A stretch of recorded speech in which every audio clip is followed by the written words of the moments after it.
Alrighty. Huh? This is a big old show, so welcome. You got Day mail? One Patch Podcast, episode 529. We got a lot to cover here, Matt.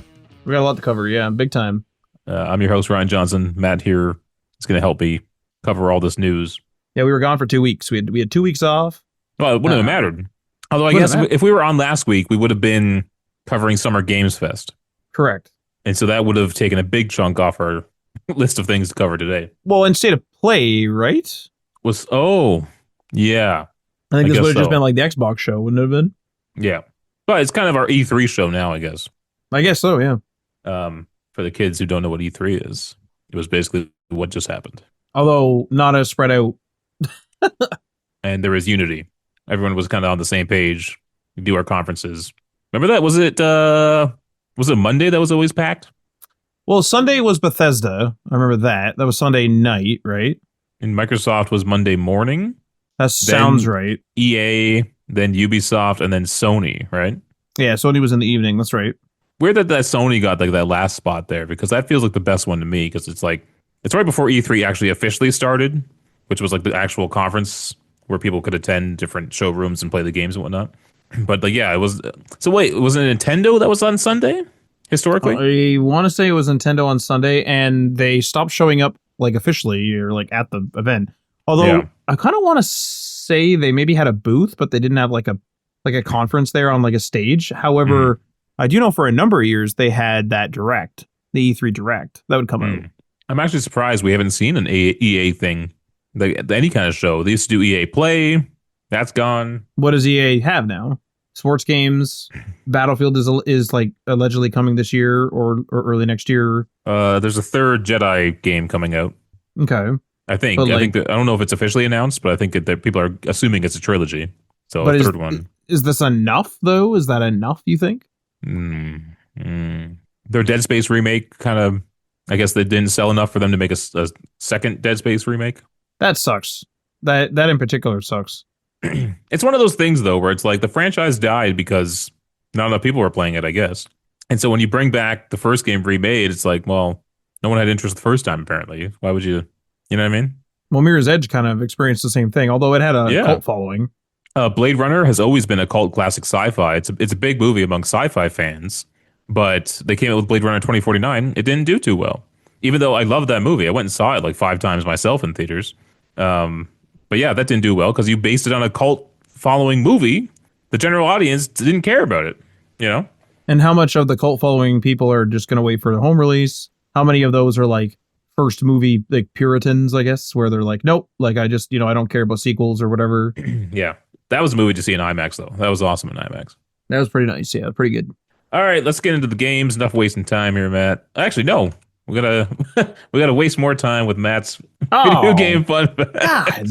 No, I'm kidding. I'm joking, Matt. Jesus. But no, jokes aside, I made a short one because this was supposed to be for a couple weeks ago. However, I specifically thought we were going to be doing one of the conferences. So I was like, okay, it'll be busy. So now I'm really glad I did a short one because we got multiple conferences. So this is a Nintendo story.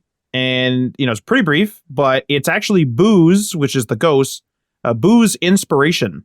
So one of Mario's most iconic enemies, the Boo, has a surprisingly personal and funny origin story. Boo's first appeared in Super Mario Bros. 3 in 1988 on the NES, where and this is not the fun fact, I assure you, where they were originally called Boo Diddleys, allegedly. Boo Diddley. Boo Diddleys. Wow. Now, that's not the fun fact, although it makes me chuckle every time I read that. So their signature behavior, covering their face when looked at and chasing the player when turned away, was actually inspired by a real-life incident. So I'm going to maybe butcher some names here, but Takashi Tezuka, a key Nintendo developer, based Boo's on his own wife. According to Shigeru Miyamoto, Tezuka's usually quiet and reserved wife once exploded with anger over how much time he was spending at work. The sudden and intense burst of emotion inspired the idea of a shy character that turned scary when provoked, just like Boo. The concept stuck, and Boos became a recurring enemy in the Mario series, with their behavior staying consistent throughout generations of games. In Super Mario 64 in 1996, Boos made their full 3D debut in the eerie level Big Boo's Haunt, maintaining their classic peekaboo mechanic. Boos are now a staple of Mario's spooky levels, appearing in everything from Luigi's Mansion through the Mario Party titles. Their origin is a fun reminder that even the smallest design choices can come from very personal and hilarious places. I don't know what's funnier though, the story or the Boo Diddley. Boo Diddley. Boo Diddley's hilarious. Boo Diddley is hilarious. Who Yeah. was like, man, we got this. Like, we got this character name. I just thinking like they're making the little game manual, and there's like, we got this. It's just Boo Diddley. Yeah. Oh, that's good then, man. That's it. That's the Little that's character origin. a little character origin, a little quick one design, so that we can get into the conferences. All right. Well, thank you very much, Matt. Let's. I guess we'll go in order, right? Let's start with State of Play. Sure. Was that the first? Yeah. Right. It might have been Summer Games Fest. I'm not entirely sure. I think it might have been Summer know. I Games feel like Fest. it was State of Play because they dropped it out of nowhere. And when did it happen? Beep bop bo. Anyway, this list is from IGN, and we're kind of gonna just go through it and kind of pick out the games that interest us. Wait, the State of Play? Yeah. I'm on the official PlayStation blog, good sir. Are Oh. you not using the document that you told me to create? I made my own document. You said you were working. I made my own. Yeah, I made it. I made one though. I like quickly Oh, well, damn ran it. and Look at this debacle. man, I was gonna say like because one of the things I was gonna mention to you actually, like we can use whatever you want. I'm just kind of playing, but Well, no, send me the link. We'll use the same link here. well, one of the things I was gonna mention to you is I don't know if this is normal, but usually we do use the IGN link, and IGN is gonna be one of the links tonight. But I noticed that PlayStation.blog and Xbox Wire are the ones that had the articles that were top listed in Google for the everything announced in their respective shows. Again, I don't know if that's normal, but it's always been IGN for all our other conferences, I think. Yeah. I did put the Xbox one in, the Xbox.com one in. Okay. So for the showcase, it's from Xbox.com. Because I kind of do like just going from the source rather than going from a IGN article or whatever. Right. And maybe they'll have like better descriptions or something. Because I think IGN's descriptions are just like what they think is going on. Well, some of it's got to be like from almost like a live blog to an extent too, right? Because they fire these things up so quickly. Yeah. All right. Yeah. So this is from PlayStation Blog. I don't think this is in order, right? I don't think that matters too much. No. Yeah. Astrobot. Now, new levels are coming to Astrobot this summer. 5 new Vicious Void Galaxy levels. They'll require every bit of your skill together to complete. And of course, these new levels will introduce their own special bots. I kind of missed the Astrobot train. Everyone was like digging it, and I never even picked it up. And I'm the PlayStation guy, and like this won Game of the Year, I think, at the Game Awards, right? That's correct. Have you ever had any interest in Astrobot? Did you even play the Astrobot like built-in game with the PS5? Very briefly, but not my own. I played it actually. Yes, no, yeah, it was. I was thinking it might have been this game, but I played the built-in one. I was actually over at a guy's house, and his daughter loved it, and she randomly handed me the controller, and so I did a bit of the level. That's about it. Oh, what the heck? Okay. Yeah, but it was pretty fun. It was a good little demo for the controller from what I experienced. Again, didn't experience too much, but it was kind of cool. I feel like for me personally that this space is already filled by Ratchet and Clank, and I don't need another game sort of like that. Like I don't need a Knack or an Astro Boy. I'll just play Ratchet. You don't like Knack? It's not that I don't like it. It's that I haven't played it. I feel like that. I don't want to call them childish games, but do you know what I'm trying to get at? It's they're kid-friendly games. Yes, and it's like I have a soft spot for Ratchet and Clank because I've played them since I was a kid. Mm-hmm. But I just like that's it. Like that void is filled. What's cool about Astrobot though is it kind of takes in all of like PlayStation's like franchises. There's like little Easter eggs or not even Easter eggs, just blatant like, oh, here's one of our characters doing something, or here's a level inspired by this game, and kind of like how Sackboy used to be like a mascot for Sony that could like dress up as any franchise, right? Well, they tossed their mascots kind of aside. Like Crash is gone or whatever. Like they don't have the rights. Astrobot is the current guy, but I mean, you just mentioned Sackboy. There's been other ones, I believe. It's kind of they definitely built up a roster of mascots during like the PS3 era, And yeah, most of them I think are kind of like faded away. There's no more Uncharted games, stuff like that.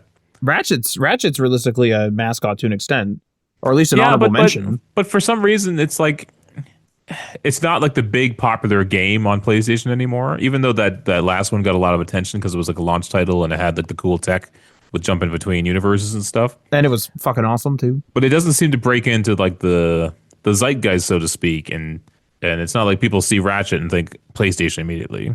You know what I mean? At least to me. That's true. Like, I mean, I guess like I know that it's a PlayStation exclusive, but I just kind of think of Ratchet as Ratchet. It's not Whereas like when you see Astrobot, Master Chief, like that seems to invoke like Xbox somehow. That I don't think Ratchet does. I almost want to say that that's well. I mean, it had a very close tie with the original Xbox, but I think it's almost even a little bit of color coding with the green as well. Like I know that Yeah, sounds silly, right. but it's sort of That's like true, though. green person in armor, green Xbox. Yeah, that's true. How do you feel about this? This is just a side note, Matt. Maybe I'm wasting time here, but they're using YouTube videos embedded into their website.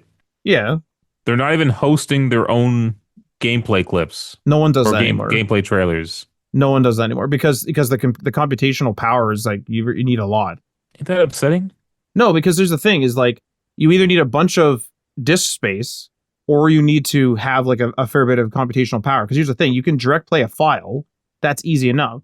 But the problem is that you're going to have multiple people direct playing a file. But now we have another problem. Not everybody has the best internet.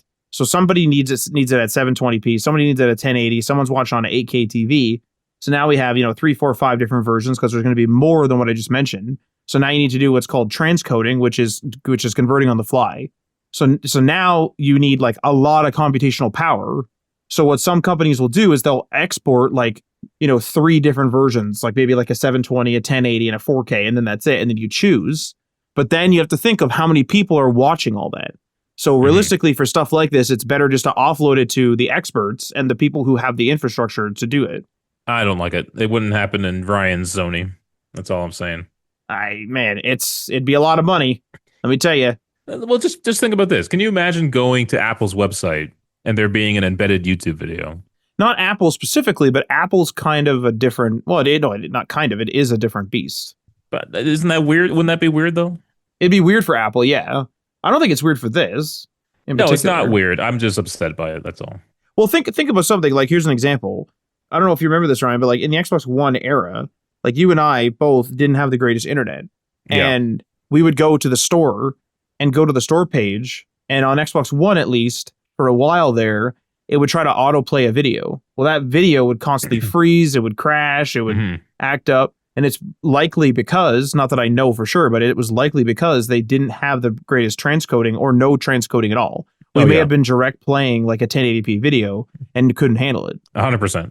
So like that's the side effect, right? Where it's like, it just makes more sense to give it to the experts. Yeah. Baby steps. Now I gotta be honest. This is not my kind of humor. So every time I see this and people are talking about how funny it is, I'm not digging it at all. But that's just me. It's for like the QWOP fans out there. You remember that Flash game, QWOP? QUOP or QWOP? Vaguely, yeah. Yes. No, I do. Yeah, 100%. It's like the very first thing I think of is QWOP. Yeah. It's bizarre. Like the guy's shaped weird. You know what I mean? It's just like everything looks weird in this. Yeah, it's probably drive me nuts too. Not a title for me. Yeah. All right. Just, shout one out, Matt, if you want to talk about a game here. Yeah, because we're not going to cover, just to be clear to everybody, we're not going to cover all of them just because that's a lot of stuff. Everybody's golf, though. Hot Shots. Do you ever play this? You're a big golfer now. You getting into everybody's golf? Everybody's golf? I did pick it up for my PSP or Vita. I don't remember. PSP, I believe. I haven't tried it yet because I was told that it's apparently like really, really good. But I think I'll check this one out. It depends on the price and stuff like that. Like, I mean, I play the PGA games, so I might just play that instead. There's no trailer for this one. It's just an image. Well, however, it is like, I mean, just to describe to the almost said to the allies, to the listeners, to the allies on the Western Front, like it's just like a cartoony golf game. Kind of reminds me of like the Mod Nation Racers era, I guess, kind of a little bit. And if you pre-order the game, you can get Pac-Man early on in the game. Oh, that's right. Yeah. What's weird about the art style in this game is like the course is going for like a photorealistic kind of look. It's obviously not, but it's like leaning in that direction. But the characters are like completely anime cartoon style. Yeah, yeah. It's kind of funny that, the art styles don't match really.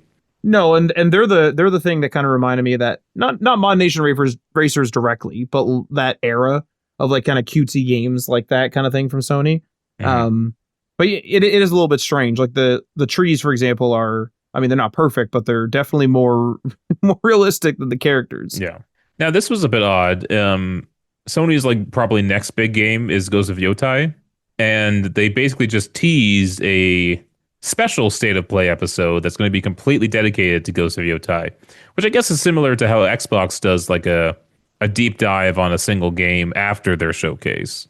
That's But right. this one's not happening Till July. till July, so next month. Yeah. I thought this was strange. This might be because, I mean, largely, I know I just mentioned everybody's golf, but out of all of this state of play, which we haven't covered it all yet, this would be the title that I would be the most interested in. And to just be like, yeah, you can come watch it later. I'm like, okay, that makes this state of play for me personally lose a bit of points. However, though, what I think this does that Xbox doing it right after their conference doesn't do, this gives Sony two news cycles, right? So Oh State of yeah. Play happens, the news covers it, people talk about it online, and then they do it again next month. So it might actually be smarter for them to have a separate thing for it. Well, what's a question though is I wonder how much that like reusing or capturing, I guess is a better way to say it, the news cycle makes sense.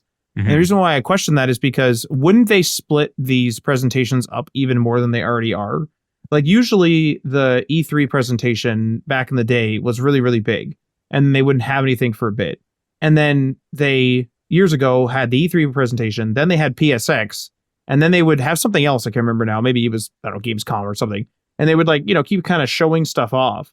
And they kind of seem to back off that plan. And so if they are trying to monopolize the news cycle, wouldn't they split more of these games up? Some of them group them together, maybe some like literally like some smaller games, lesser known games, maybe the first game for a studio or something where the fan base isn't there yet because I mean there hasn't been a game yet. I don't know. Yeah. Well, I mean, even though E3 is gone, it does seem like they want to still have their big, game packed shows or conferences around Right. this time. So maybe that's just what they're doing still. It could change in the future, I don't know. I guess it makes it more of an event when you have like a big longer, because I think the state of play was like 45 minutes, but Mm-hmm. it's like the other ones were like 15 minutes or something like that. So this is more of an event for the E3 era, you know.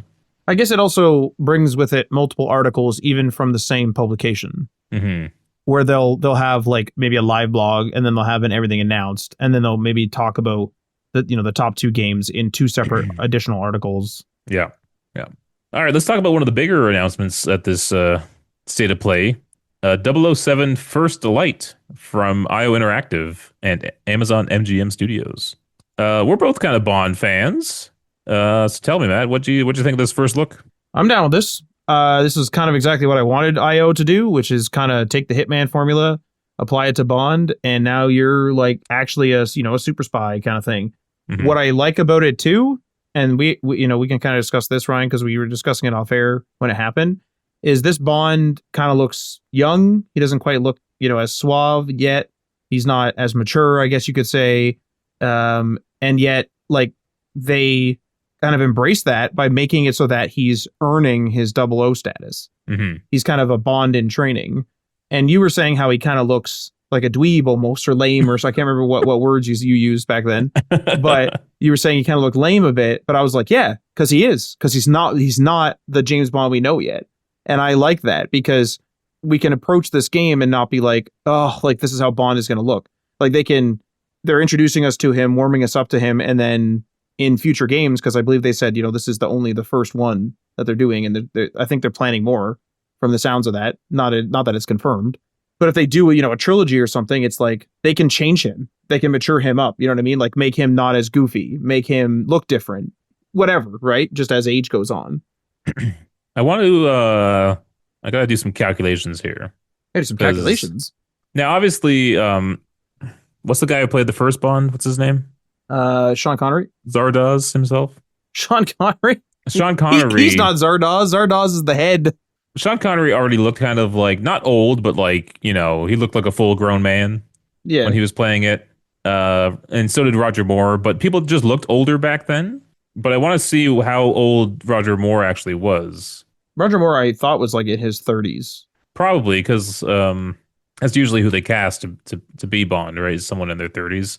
Because he is supposed to be like an experienced spy by the time we're watching his stories. However, in Casino Royale, I think it is like his first like big mission because that's the first book, Oh, and that's a movie. I can't stand that movie. which is wild. I can't stand it. I tried. What's interesting too is my dad is a huge Bond fan, and we watched it back in the day. We rented it back in the day from a store, and he can't stand it either. And that was like an independent thing. He didn't listen to my griping. We were just sitting there watching. He's like, man, like I don't know about this. Okay, so was Roger Moore's first film Live and Let Die, That's right, I believe. and that came out 1973, and Roger Moore was born in 1927. So what does that mean? 1973 minus He 1927. was in his 40s. Holy cow! Is that right? What? Oh my god, that's older than I thought. What's the age? Give me the age. Hmm? What's the age? I just said 40s. Oh, I forgot the age now. It's out Wait, of my brain. What? Already? 46. Oh, I mean, looking pretty good for 46 back then. That gotta be said. Yeah, but that's wild. They wouldn't ever do that today, would they? Depends on okay, I'll say this. It depends on the role. I want to know how intense it was to be Bond back then. Hmm. As the actor, I mean. Like if they're looking for someone who's like suave and mature and like kind of like, he knows the ropes, he knows what he's doing. It's like, okay, you need somebody who's older, who's been in the role for a long time. And so, I mean, but he does like a lot of spycraft in those movies. It's Yeah. not like he's, literally skiing down hills and doing stuff. Although there is a skiing scene with him, right? Oh, there might have been. Yes, there is. But I don't know if he was skiing, but I mean, I guess it could have been, but Okay, you know what? I looked up pictures of Roger Moore in his 20s, yeah. and I wouldn't be surprised if they actually did this when developing the game. Not necessarily Roger Moore, but like Oh, he does kind of look like the character in the game. Actually, okay. can I send this to you Yeah. in the Zoom chat here? I hope this works. I'm not sure how Bing Images works here. I've never used Bing Images before. I know. Oh, man. Okay, yeah, that's totally this First Light guy. Right? That's totally this First Light guy. That's crazy. So that actually makes me feel a little better, really. I was gonna say I like this even more now. Yeah, that actually trying to change my mind on this whole thing because it's like, okay, that's what he looked like in his 20s, and he grows into that more, confident, suave, kind of James Bond we know. Well, think about this too. Is if you do a trilogy, it's like he's in training. The next one could be okay. He's just an established agent, Hmm. and then the last one is he's on his way out. Yeah, You're gonna get all the stages. I think that's gonna be sick. I kind of hope this is successful. It would be awesome if they made like a bunch of James Bond games with this new, James Bond character here, just so we could see him like progress as they make more games. Well, I don't see. I don't think that they're. I don't think that they're starting the way they're starting without the intention of continuing his career. Because I feel like if they were thinking this is a one-off, they would just choose what is arguably the best era, right? Which is just sort of like a Bond that knows what he's doing. Hmm. And then you just go in and you're an established 007 agent. You just do a really difficult mission for MI6 and that's it. Like that's that's Bond in full stride. Hmm. It's kind of like actually the Tomb Raider reboot where they did start with her like very young, and although this Bond looks like he's like confident, or maybe arrogant at this age, you know what I mean? Well, he's arrogant, but you got to remember that he works for MI6 and he's been chosen as a potential 00, meaning Yeah. that he is good at what he does. Right. Yeah. Well, this little conversation, man, has changed my whole perspective on this game. I think this I was kind of angry at his look because like, well, not angry. That's too strong of a word. It was just like I wouldn't have made that decision if it was me. But this makes sense now, actually. Yeah. I think people should go and look at Roger Moore in his 20s. Yeah. This is a crazy picture of looking at right now. Like this is the First Light guy. Yeah. The driving looks a little funky in this game, actually. I don't know if you saw that. If you have that trailer, it's at like around like 2 minutes mark. Yeah, I remember like The, watching the it. I don't. car looks a little like slippy on the road. Sorry, at what mark? 2 minutes. Around 2 minutes. Well, I don't know if you're driving. Like it looks doesn't. Well, maybe You you think it's are. on rails or something? Well, this particular scene, like he's driving, but the camera angles, like it's kind of hard to tell whether it's just what do you call it? A cutscene or whether you would drive. Because I Hmm. mean, when you drove in something like let's say like a night fire, it was very much like a closed course. Like you couldn't really go off track. There were maybe some shortcuts, almost like a Need for Speed track, but that'd be about it, right? Because Yeah. this, I mean, IO is not your car guy. Like IO is your interactive and like Yeah. crazy ways to complete missions guy. Interesting too. You don't really see him in like a suit yet, as far as I can tell. He's like wearing like just like kind of jackets and things like that. There's a jacket with like a big collar that's like pulled up and stuff. But I don't think you see him in a suit. Is it? Here's my prediction. The game's gonna end with him in a suit. Oh, likely. Where You he know what like I mean? enters a party where it's like double, like, 007, because they call him that because he earned it. Yeah. We need you to do this. And then he goes and does it. Hmm. Yeah. All right. I'm excited, man. I always was. I did. What's weird though is this is the state of play. And I don't know if this is a PlayStation exclusive. It's not, no. I'll be playing it potentially on my Xbox. High chance. You'll be playing it anywhere, man. That's what Yeah, you'll be doing. that's correct. All right. I Now thought this it was was crazy for them to bring up Luminous. Like Luminous why? Arise. I'm just surprised. I don't think it's crazy they brought it up. I think it's crazy how popular Luminous is. Mm. Like Luminous, I know that people absolutely loved it on the PSP. It may be on other platforms as well. I'm not a huge puzzle game guy, so like don't take my opinion as like some gold or something. But I just thought it was crazy that this like got like such a big Well, reception. it was the first game out, like that they announced, right? Yeah. So I mean, like it's fine. Like I hope hopefully the people like it, but I'm just surprised that Luminous is back. I guess. Well, it's always funny because we all have our own like interests, right? And so like you think like, oh, who cares about this game? But there might be a ton of people who are actually like super excited by this, you know? Oh, likely, yeah. Yeah. Well, like anyone who's into that type of game, like a puzzle game for me, it's like I'm out, kind of thing. But Yeah, like yeah. to other people, they'd be like, man, I can't wait to solve that. Now the game that they ended the whole conference on was Marvel, and I don't know how to pronounce this really. Tokun, I'm just gonna say Tukon, Tokon. Maybe, but Tokon I don't think that's right. Fighting Souls, and it's a Marvel fighting game that's It's developed by tag Arc team. System Works. Mhm. And they definitely like gave it their own like style, which is kind of cool. Like all the Marvel characters, like they're obviously recognizable as like Captain America and Spider-Man and stuff, but they all have like a little like Japanese fighting game flair to them all. And it I was like the fact that interesting. it's like they really were talking a lot about how it's like tag team fighting again, which I remember doing in like the Marvel versus Capcom 2 days back on the PS1. I want to say Wasn't it like a lot more than usual? Wasn't it like 4v4? I I want to say it was like you talking about for Tokon. Yeah, I thought it was 3v3, but I don't maybe, recall.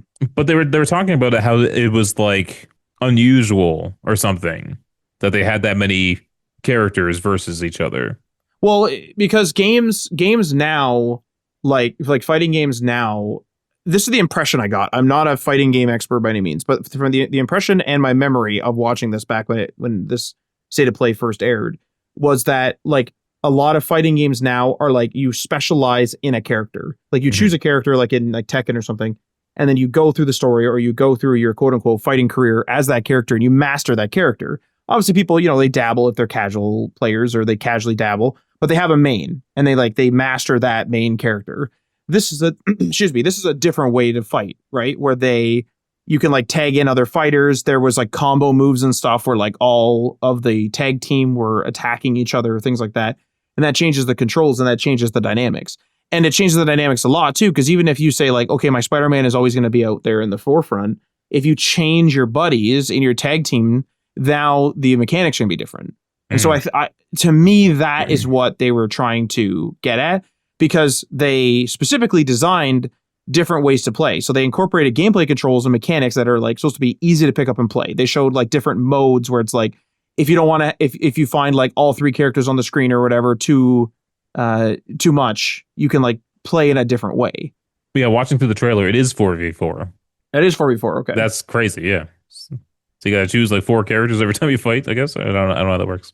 Well, I mean, you would choose like a team back in like the Marvel Hmm. vs. Capcom 2 days. Like you would choose, a team of people, and then you would take each other out, or do like combo attacks with multiple people and things like that. Yeah.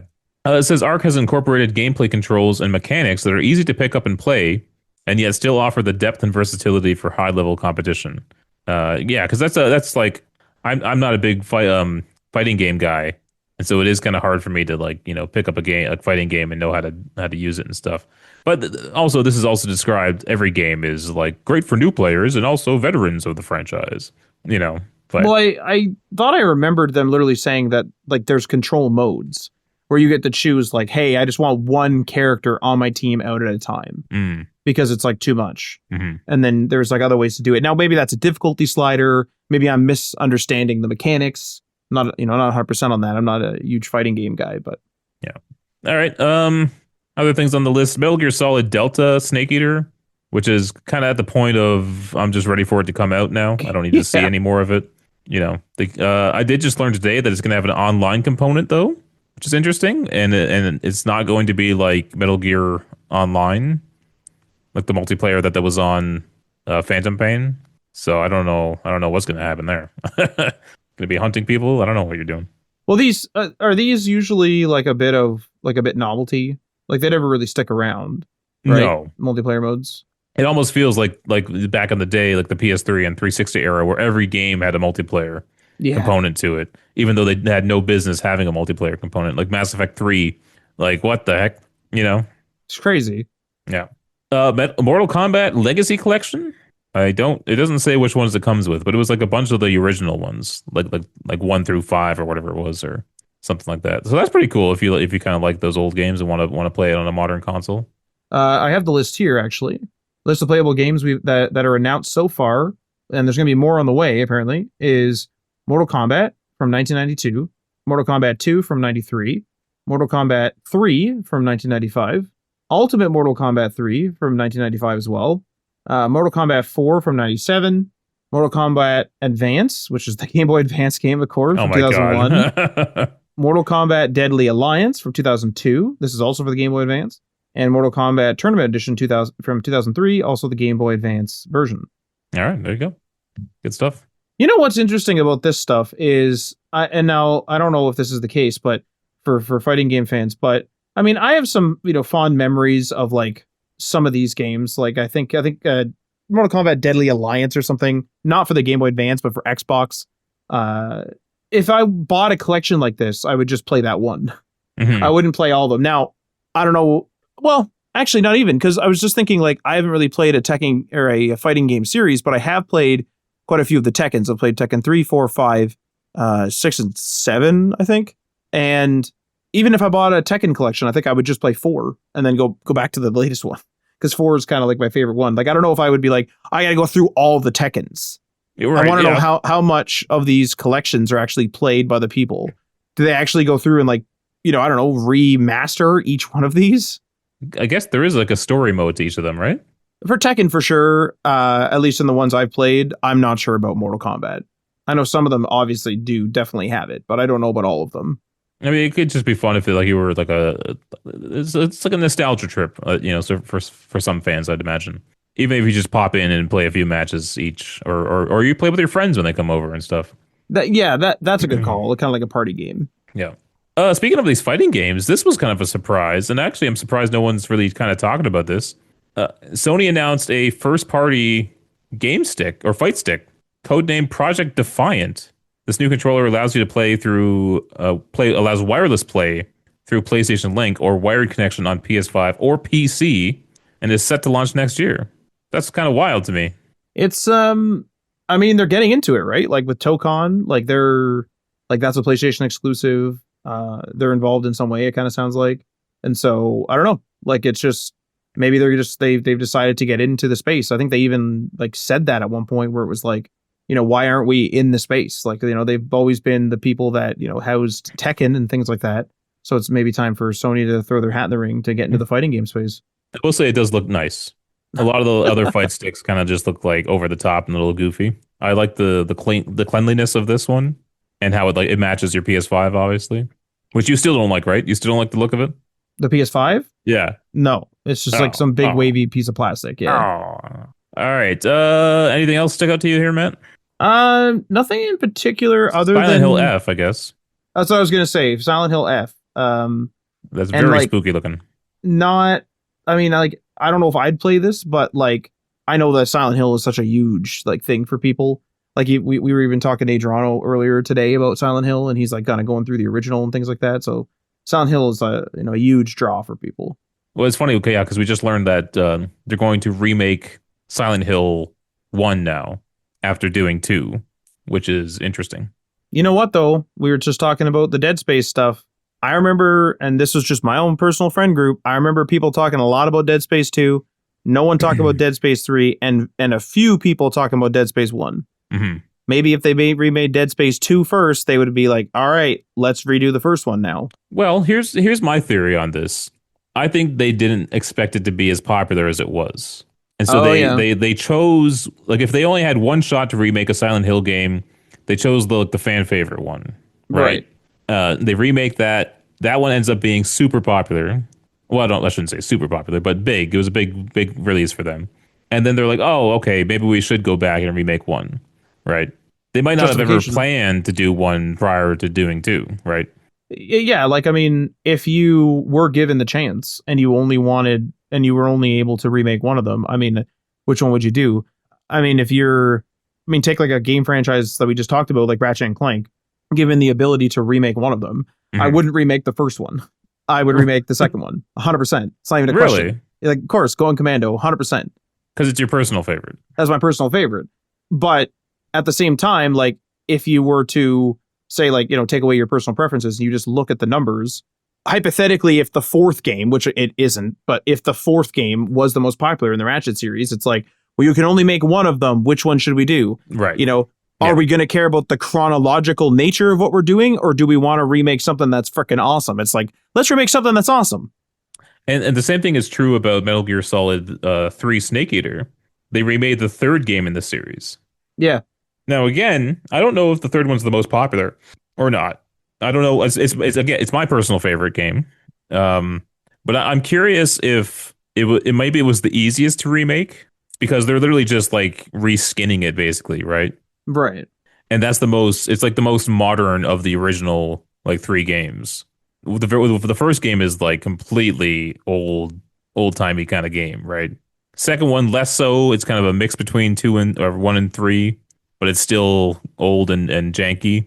So maybe three was just like the easiest one to remake for them, I think. Well, I remember the third game having a demo on like one of the jam packs as well. Mm. I don't know how much stuff like that helped, but I mean, if you don't know what that is, jam In pack terms of was a demo popularity? disc. Yeah. Mm. And so like it being on a demo disc, like I never heard of Metal Gear or Metal Gear Solid or whatever before. And then when I played that back in the day, I was like, whoa, this is kind of cool. Like, this is kind of a weird game. I'm eating snakes and I'm sneaking through the bushes and stuff like that. And then I remember a buddy came over and he played it as well, the demo, and then he ended up buying it. And I was like gonna buy it like after him, and he's like, I'm just gonna tell you, he's like, this game isn't all this. He's like, this game gets pretty weird. I was like, what are you talking about? And then he showed me like some guy walking across a bridge with like a lightning gauntlet or something. And I was like, what in the fuck am I playing here? Like, and I just never went back. Oh my god, people are commenting on this PlayStation blog post. Yeah. What the heck? So other people found this. People actually read the PlayStation blog, eh? Yeah, of course. Like, especially if you're like a dedicated fan, you'd want to get all the stuff like, straight out of the Saying I'm not a source. dedicated fan? You're on the blog Huh? with me. We're on the blog together, What? but you aren't. Not anymore. Oh, All right, well that was the state of play mostly, at least all the games we cared to cover. Overall, what were your thoughts, man?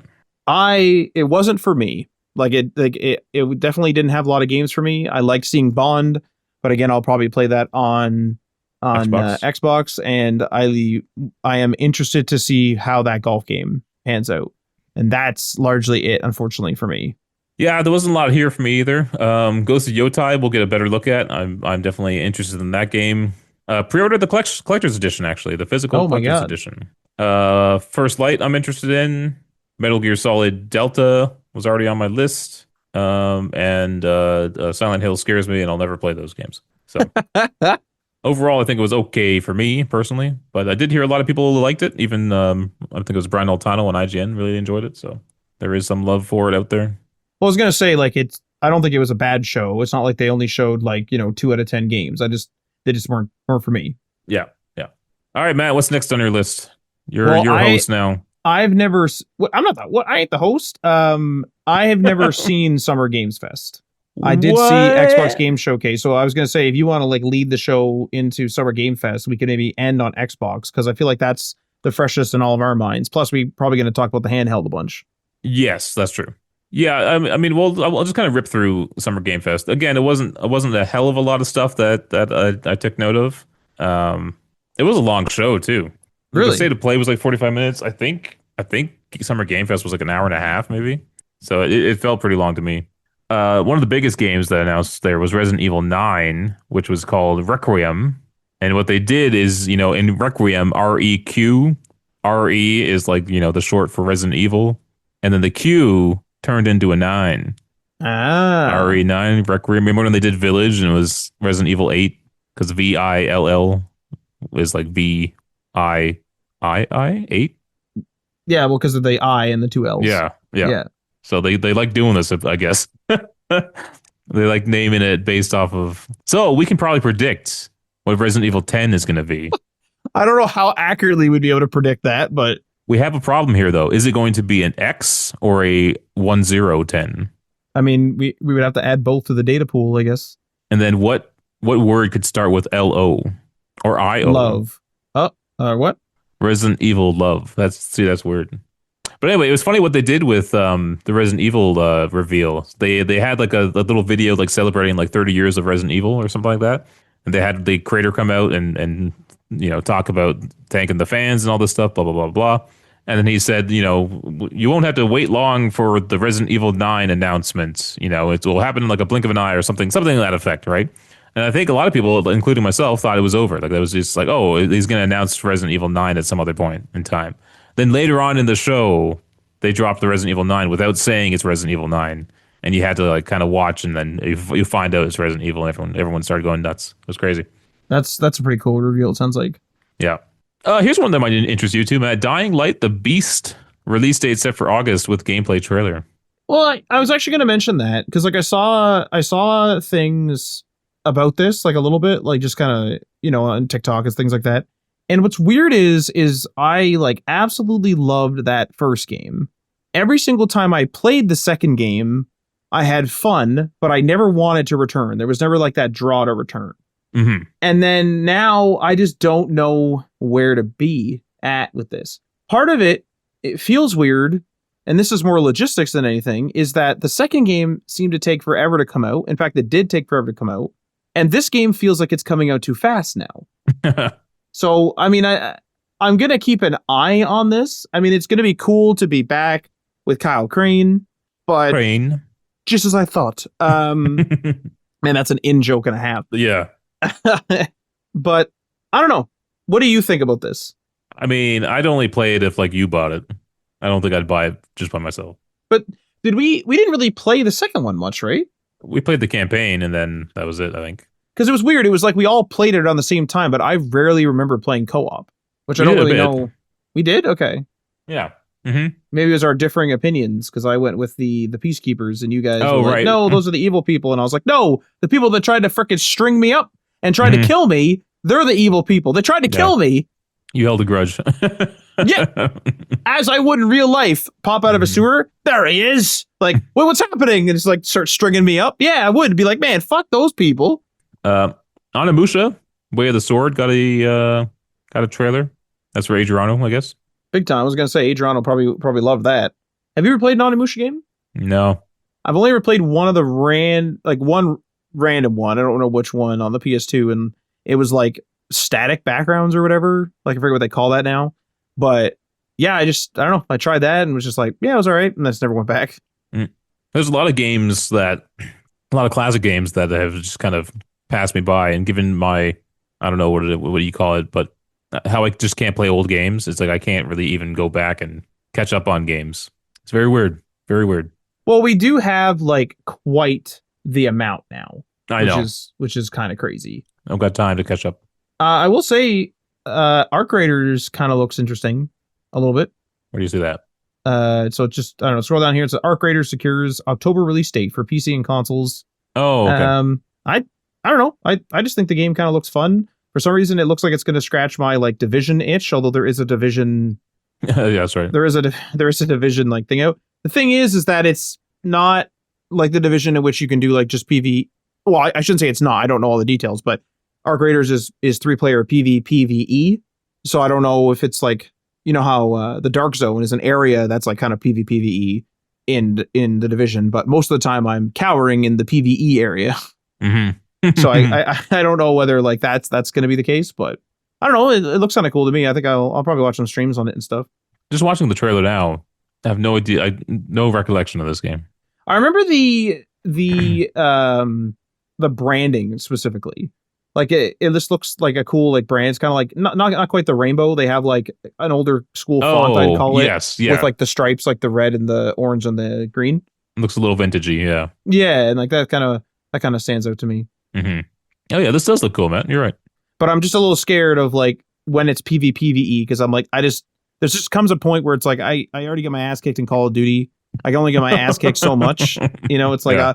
I don't mind getting my ass kicked on in a PvE environment because either I'll get better and beat them or I'll just turn down their difficulty. Yeah. Hitman is getting some like additional missions and we're seeing Mads Mikkelsen reprise his role as Le Chiffre from Casino Royale, Matt's favorite Bond movie. Oh, But then Mads Mikkelsen showed up on stage. hey, that's cool. He was there, and you got to hang out with his old pal Kojima. I was gonna say he showed up holding the BB. You know, that would have been great if he came out with a BB. I really want to know what he thinks about that game. Like, what the hell was he doing? You know? Man, it'd be super awesome if for some reason they made the actors, when it's like they take a big task and they break it up among a bunch of workers or a bunch of scientists in order to like make it so they can't all deduce what the heck they're actually doing. It'd be incredible if like Kojima didn't mean to do that, but just due to the nature of Death Stranding, they're all like, man, is this like a secret? This like a secret project? Like, what are we talking about? Mark Hamill has like a story about when he was in Star Wars, how he had this crazy line he had to read. Let me see if I can actually pull it up. What did he have to do though? Like just it was just in the script for Star Wars, or yeah, but it was a bunch of like sci-fi gobbledygook. Okay. Right. But Mark Hamill talked about how he had to like break it down into chunks and then he could understand it. Let me see if I can actually find it because it is pretty kind of funny. Is it like for the Star, like is it something that we would know like in one of the Star Wars movies? I don't even know if it's in the movie. I was gonna say because like wouldn't this be like a super famous line? So yeah, okay. It says Mark Hamill had a line he strongly disliked and asked George Lucas to remove. And here's the line, okay? But we can't turn back. Fear is their greatest defense. I doubt if the actual security there is any greater than it was on Aquilai or Sullust. And what there is most likely directed towards a large-scale assault. And so he talks about how the line is like ridiculous when you say it all out like that, right? Yeah. But then he talks about like breaking it down. But we can't turn back. He's like, okay, they can't go back. They have to keep going forward. Fear is their greatest defense. He's like, okay, that makes sense. I doubt if the actual security there is any greater than it was on Aquilai or Sullust. He's like, okay, those are just two made-up places, and what there is most likely directed towards a large-scale assault. So once you like slow it down, it makes sense, but all crammed together, it's just a ridiculous line. And then Harrison Ford has like a famous thing, that like, a story about him, how he would tell George Lucas that you can write this shit, but you can't speak it, Well, it's one of those things. Immediately, the thing I thought of is like The Witcher when they're talking about like go and make a health potion, and I was like, I don't live in this world where it's like in my world, if I get an injury, I go get a freaking Band-Aid, and I know what to do. I know to go to a pharmacy and purchase a Band-Aid, and then come home and put the Band-Aid on. I don't know the procedure in your world. It's like go and get the ingredients and put them together in a mortar and pestle, and make sure you use the right water, or you're gonna get poisoned. It's like, what do you mean by the right water? I don't live in this damn world. And so I feel like it's the same type of issue. Yeah, that's right. So now I love watching like games or movies now or TV shows and watching like particularly older actors because you kind of expect them not to like not to be as with like the kind of nerdy language as much. And so it's funny to like think about them reading the script and being like, "What am I talking about?" You know? It, I mean, especially like Lindsay Wagner, because she apparently is the only Oh, one for the role. I want to know whether she knew that like she was held in that high of regard, and she's like, "Well, thank you. What the hell am I doing? What are we doing here?"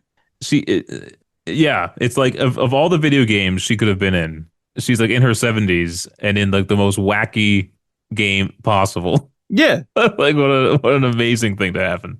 However, she just plays the president. She doesn't actually voice Emily, like the younger version of her in the game. So she had limited exposure to how wacky it was, right? yeah, that's true. That's true. I think in those interviews she talked about how like he kind of got her to sign on because that game was like a like kind of like a I don't know what you call it, but a reflection of our society and how we're all like separated now. And so the game was kind of about pulling us together. That's the whole idea of like the strand and like the ropes, reconnecting America. Right. She kind of like that idea, I guess. Okay. But whether that all the rest of the crazy stuff got to her, I don't know. I mean, I played the game for like a number of Yeah. hours, and I didn't know what the hell's going on. So, I mean, I don't know if she would have dedicated that much time to like the lore. hmm Mortal Shell 2 was announced. I'm only bringing that up because I guess that was a pretty big announcement. Well, It's a it's like Souls-like one of game. it's like an indie Souls like, right? Yeah, I guess the first one was well liked, and here's a sequel. Oh, speaking of Kojima, Death Stranding 2 on the Beach did get a brand new. I don't know if you call this a story trailer. It was like a clip. He showed off a clip, and the clip was kind of boring. I don't know why they chose that clip, but maybe it was meant to more show off like the acting and like the character models. But the clip didn't really reveal too much. But that's probably the goal, right? They don't want to Yeah, yeah. because the game's isn't that game coming out like Like next month or no, no, it's like in next like week or a something, a week, couple in weeks. like a week or two. Yeah, yeah. That's crazy. That game feels like it's like still. It feels like it's one of those games that's going to be, should have been stuck in development hell forever. It's crazy. This is what Kojima said though. He has a reputation of taking a long time, but he actually doesn't. Yeah, he just gets it done. It's crazy. Yeah, because Death Stranding 1 came out when? Were we playing that over the pandemic? Yeah, but that was a number like because it had like a re-release too. Oh, we were right. Yeah, 2019, November 8th, 2019, right before the pandemic. Yeah, so that's not. I mean, to get Death Stranding 2 out and he worked through the pandemic, that's pretty Right. good. That's crazy. Yeah. I, Alrighty. I do have a. You sent me like a crazy Death Stranding like whatever it was trailer or expose or whatever it was. I still haven't watched it actually. So it's like a long one, 20 minutes. But what's hilarious is unprovoked, my business partner did, and I just got this message from him, and he's like, this has got to be one of the most fucked up things I've ever watched. But it came in on my watch, and, I was driving, and I just like saw the text and was like, what's he talking about? Because there's no attachments or anything. Yeah. And then when I finally done driving, I checked my phone, and he had sent me that trailer as well, and I was like, welcome to Death Stranding, like. Yeah, it's wild. It's like sometimes you watch these large like showcase cinematics that you're thinking, okay, this is pushing the story forward a bunch. Is it? Yeah. Is it pushing that story forward a bunch? Atomic Heart 2 was announced. I heard about that. Yeah, okay. I don't know where people's like are at with this game. I know there was some controversy. Well, because it is or was Russian, right? Yeah. Is it still? Well, I don't know if like the whole like if everything is I don't know all that, like what all the controversy was. I just remember somebody saying it was like made by Russians or something. I'm surprised with the popularity of Atomic Heart, or at least the amount of news coverage I saw of it. They don't have a Wikipedia page. That's kind of shocking. That is a little bit strange. I hear this game though, the first one had like a really big spectacle beginning, and like it was just an amazing showcase of next gen technology with how big the presentation, because there's like a parade or something that happens, and how like big and grand it looked. And then they said it just like goes into like a kind of like a classic, less like not as good BioShock kind of game, which is really unfortunate. And apparently the car, which I watched several videos on, was just an absolute piece of garbage, where it would drive for a bit, but like the drones would just like see you and shoot you, and you would just, you can't really dodge. You're in like this classic 50s modified car. And then it's just like, well, 2-3 shots and the car's blowing up. I guess I'm on foot. So then people said they were just like walking instead of using the car, which sucks. Yeah. Let me go to Mudfish's website here. Hell no, I ain't accepting those cookies. Not accepting no cookies. Who we are, our story. 2017 they formed. I mean, to already have a game out and they're starting the second one's kind of impressive. Look at in like a popular game. Well, at least it got a lot of attention, and it's getting a sequel. So there you go. Because it was on Game Pass. Game Pass, and it's not anymore. But Is it not? no, it What? was taken off a number of months ago. Oh, That's one thing about Game Pass. It's still like that Netflix library. So I mean, if you things just really, disappear. if you like you really want to play something, you should either like buy it or It is only $27 right now. $28. yeah. So it's like one of those things where it's like if you put it off and you still don't, you don't mind putting it off for like a while. I mean, until now, I guess you could get it for cheap. Atomic Heart 2 does look pretty nuts. I don't know if you've seen the trailer. Nope. A lot of craziness going on. So maybe it's like the same thing where you're talking about the beginning was like a wild ride. It definitely looks unique. I mean, that's where they kind of like differentiate themselves. They have a great like style to their games.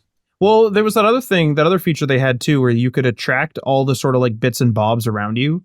And they said, like, people said it was fantastic because instead of you going like, open the footlocker, open the wardrobe, open the locker, and that's all beside each other, you could just use some sort of ability and it would just like open all those up and just like attract all the bits and bobs out of them into your inventory. And Oh it's yeah, like, yeah. it's like, Okay. holy crap. Like, I know that that's a small thing, but I saw a lot of people talking about it. Yeah. Ba ba ba beep beep boo. Oh, here you go, Matt. You'll love this one. Chronicles Medieval trailer. Sorry, Chronicles Medieval. The trailer teases an ambitious battles with narration from your favorite Tom Hardy. Oh, am I going to be able to understand him when he says stuff or? Hell no. Hell no. No, no, no, no.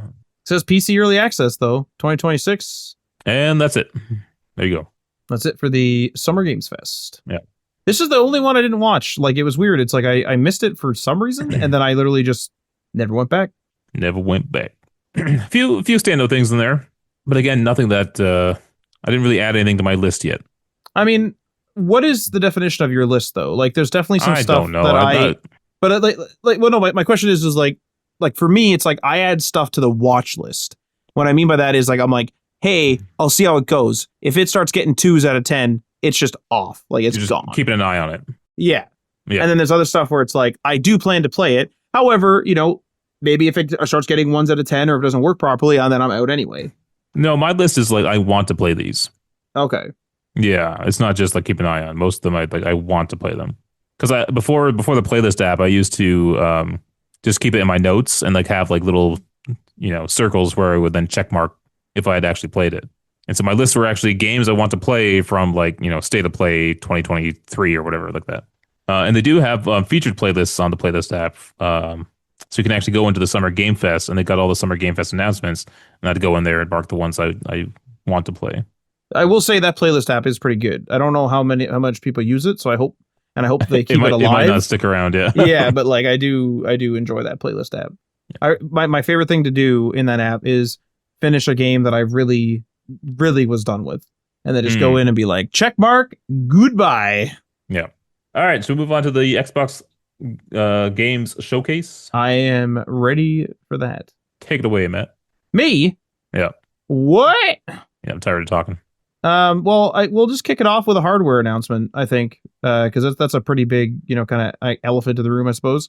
So we finally got a look at the Xbox handheld. It is in partnership with Asus and specifically their Ally brand, which is their Steam Deck competitor that runs Windows.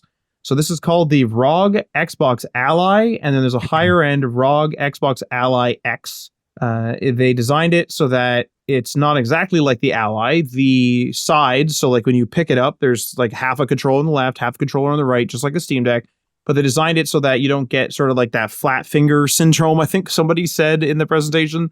It actually is supposed to feel just like an Xbox controller. And this thing is not running the Xbox OS. It is actually running Windows. But there's a lot of stuff that they've done to Windows to modify it. So they've gone in the background and they've reduced like background tasks. I don't think the desktop is running, things like that. I saw someone online say something about how you could potentially dock it and then it becomes a PC. I haven't seen that in person. The big thing that they're showing off is the sort of launcher thing that they have going on. So it's basically the Xbox games client as it is right now, the games launcher, kind of like their Steam equivalent on PC. But obviously, it's controller friendly to work with this new interface they have, this new device they have. But they also clicked a button or held a button, and they showcased multitasking where they were switching to other storefronts. So they switched to BattleNet, they switched to a couple others, things like that. And so that was pretty cool. Both of these devices are going to launch in the holiday season of 2025. And that's basically it. It looks pretty cool. Ryan, what do you think? Because I know that you were saying that, you weren't really a fan that Xbox didn't make this handheld. This is just basically like, a modified or heavily partnered, I guess, Ally, like Asus Ally. Well, yeah, from what I can tell, it's the same models of Ally they had, but they just like changed the design. They're using like, Xbox buttons and Xbox like thumbsticks and stuff like that. So it's like the videos were saying it feels like you're holding an Xbox controller. But the insides I think are basically what is currently available from Asus for their handhelds. But the kind of thing that sold it for me was like, sure, I want a Steam Deck, but I also want to be able to play my other games. I would love to be able to play my Game Pass games on a handheld, right? And that kind of gives me both here, where you can play Steam games, you can play BattleNet games, you can play Game Pass games, theoretically any launcher, right? Because it's running Windows. And what's nice about this one over the previous ROG Allies is that you're not getting that weird desktop Windows version. You're getting a gaming handheld version of Windows, and so it cuts. You don't really see the desktop. You don't get any of that kind of stuff. They've even turned off all those background tasks, so it's a lot more efficient and runs the games better. You're not having to spend all this resources running Windows in the background, right? So I think it's really nice. My only problem was that, like what we were talking about, is that it's weird that Microsoft isn't making their own handheld, that they partnered with someone else, which is fine. It's just, again, one of those things where it's like, if I was Microsoft, I would want to make my own controller or my own handset. And it feels like they're just missing another hardware category that they could have been in. Well, my take on like this, they're admitting defeat before even trying. Well, my take on this was a bit different, though, and it's because, like, in the Windows space, they didn't make the Surface line until several years into the life of Windows. Mm-hmm. In fact, like, I think it was decades into the life of Windows. And so, I mean, we're at a point where I feel like this is them testing the waters, where they're like, hey, we're going to test the handheld market. We're going to go with a trusted partner. We're going to figure out all the software stuff. We're going to get this streamlined version of Windows. We're going to figure out how it works, what people like, what people dislike, etc. And then they may, I don't know if this is an exclusive partnership. It is right now, but maybe we'll see other people show up. Like, I think that is the idea. Like the MSI Claw, it maybe could run even on the Steam Deck, Deck, things like that. Like, maybe you get the software going, and then they could see. So my thought is like, they're in the middle of a generation right now, mm-hmm. and they're not winning that generation. It's not like the generation, has two sales though. People got to relax a little bit. Yeah. But like, they're losing the generation in terms of hardware sales. So they're like, okay, we don't really want to like release a handheld. This is my take. And have that be lackluster. People compare it to the PlayStation and all this, and compare it to the PlayStation Portal and all this stuff, because that's what people are going to do, right? And then when they come out with the next generation of console, if they have a handheld alongside it, they're going to be like, well, this is the second one. It's not going to be that good, and like all this. Mm-hmm. So I think what they're doing is, it's like, let's get the software experience down. Let's get the, all this stuff sorted out. They've really reinvigorated the Xbox Play Anywhere sort of, tag or technology, or whatever you want to call it, which is a fantastic technology that's in a lot of games. So it hadn't gone anywhere. It just, sort of was mundane, but now it's kind of back. So you can play on your Xbox, then you can play on this thing and all the rest of it. I just think that like what they're planning on doing is getting a bunch of partners up, getting that software up. Next console generation, we have the new Xbox. Like, I'll just call it the Xbox 2 for the sake of being confusing, like Microsoft. So we have the Xbox 2 come out, but maybe they don't have two versions like they did now. Right now they have the Xbox Series S and they have the Xbox Series X. What if they don't do that? What if they go Xbox handheld? That's your S. And you could probably dock it. And then they have the Xbox, like Xbox. And here's the weird thing, though, is one's running Windows and one would be running Xbox. Mm-hmm. So how would that work?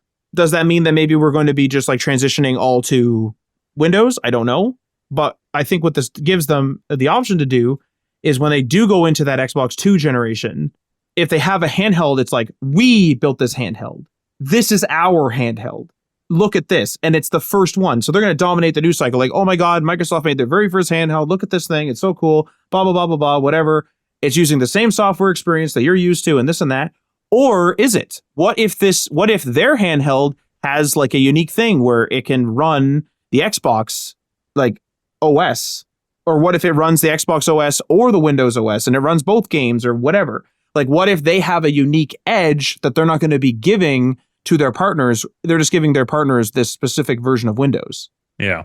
You know what I mean? And so it's like they give their partners this opportunity and they invest in Xbox Play Anywhere, specifically Play Anywhere. They kept talking about it, Play Anywhere, Play Anywhere, Play Anywhere. Now, if they really get people going on Play Anywhere, they could release a handheld that is just an Xbox, not Windows, just an actual Xbox. Maybe that's part of the strategy. I'd find that hard to believe. No? If they spent the time developing this console, or not this console, but this handheld device, the software for it at least, wouldn't they want to use that on their own hardware device? Why make a different hardware device running a different OS?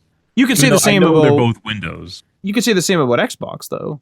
Like you could say the same about Xbox and Windows. Like why is the Xbox so different? Why isn't it just like Windows that boots up a quick app and then you just have a controller?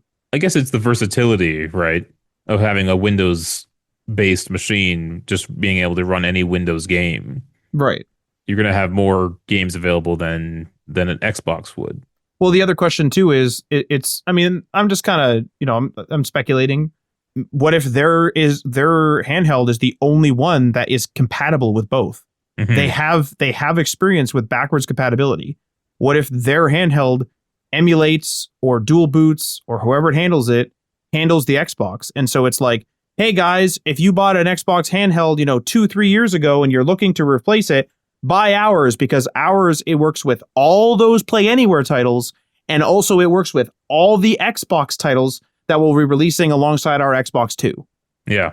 That's a unique edge. And I don't even think it would really piss off the handheld makers, because the PC guys are going to be like, I want Windows, right? It's a different but highly related market. I did see some confusion online afterwards, whereas like they didn't know if this handheld was running Xbox console games or if it was running PC games. Right. It's PC. It's PC. Yeah. Which I can stream. Which streams console games? Yeah, their infrastructure is Xbox, yeah. Okay, yeah. One weird thing is, like, obviously one is called the Ally X. Why is the other one not Ally S? It's also a white console, just like the S. It's a lower powered console, just like the S. Why didn't they call the other one S? I feel like it's just a troll at this point where they're just like, let's just be confusing. It makes perfect sense to me, unless they think the S name is dumb now and they didn't actually want it. I will never be able to explain Microsoft. However, man, I'm excited for this. I do want to pick one of these up. An X, obviously. I think the S one is like running pretty old hardware, like about the same age as the Steam Deck, I think, which I think is already old at this point. Now they are optimizing it. You have AI things keeping it alive, right? Which I think this thing also does, and including the new Switch too. They're all leveraging AI now to get higher frame rates and stuff. And keep like a game like Cyberpunk running on a Switch 2 when it couldn't run on a PS4. That's wild. You know what I mean? Pretty good. Yeah. That's wild. So, but yeah, I'm definitely interested in this. Here's the one thing I like: the versatility of games, and now they have like a Windows OS that like looks like it's good on a handheld. I like that. What I like about Steam Deck, on the other hand, is the Steam Deck Verified program. I like knowing that these games are approved to run well on the Steam Deck. And here you're not going to get that. It's going to be trial and error, with which games run well on this handheld. You sent me a video, and I want to say they mentioned that they mentioned that some of them were going to like tell you how well it was going to run on the handheld. Maybe Game Pass does have that feature where it's like, this will run great on your hardware. I think that may be what they're leveraging. I watched a lot of stuff on this, that was the only video that mentioned that. so I don't have full information on that. But I believe there is like a Steam Deck certified, because they have to kind of do it. I will say this is like, I like the idea that this is on Windows. I like the idea that it has all the different launchers, but I am disappointed that it doesn't run Xbox stuff as well.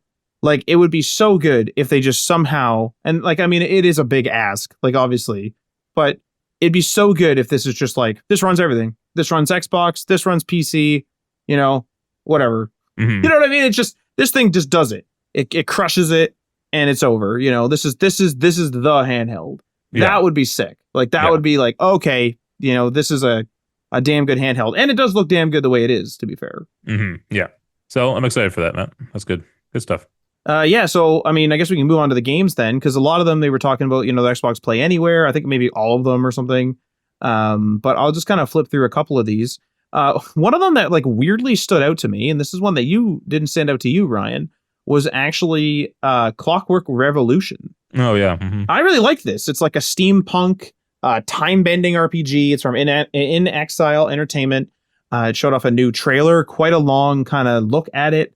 It shows the grittier side of a steampunk city named Avalon.